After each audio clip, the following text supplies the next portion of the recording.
celá tá obrovská vôľa ľudu, tých 17 000 podpisov skončilo bez jediného prerokovania hodených v koši ako bezcenný zdrab papiera. A zatiaľ čo v Bratislave hádzali ich hlas do koša, priamo v Šuranoch im na zastupiteľstve riaditeľ MH Invest, pán Jenčo, rozprával rozprávky o tom, že ide len o generický projekt a slávnostne sľuboval povinné hodnotenie, teda veľkú EU.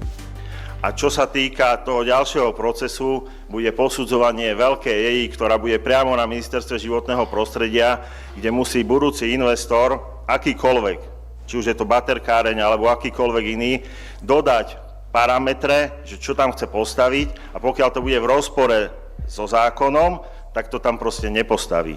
A pokiaľ to bude v rozpore so zákonom, tak to tam proste nepostaví. Samozrejme, ako hovoria naši českí bratia, skutek utek, ale občania, aktivisti a skutočné občianske združenia sa nevzdali. Podali až 30 rôznych podnetov, odvolaní, správnych žalôb a trestných oznámení a dokonca aj ústavnú sťažnosť. A tu sa začína tá pravá ukážka fungujúceho štátu.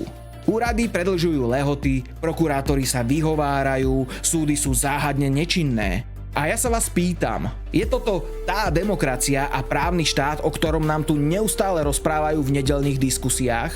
Kde zjavne hlas 17 000 občanov má menšiu váhu ako jeden telefonát od správneho človeka?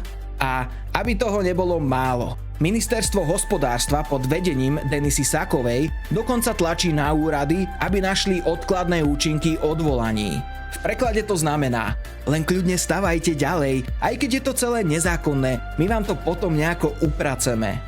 Je to arogantný a jasný odkaz všetkým nám, ktorý znie, váš hlas nás nezaujíma, vaše zákony pre nás neplatia, my si tu robíme čo chceme. Ukážme im teda priamo v Šuranoch, že tých 17 000 hlasov nie sú len čísla na papieri, ale skutoční ľudia, ktorých už nebaví táto paródia na právo.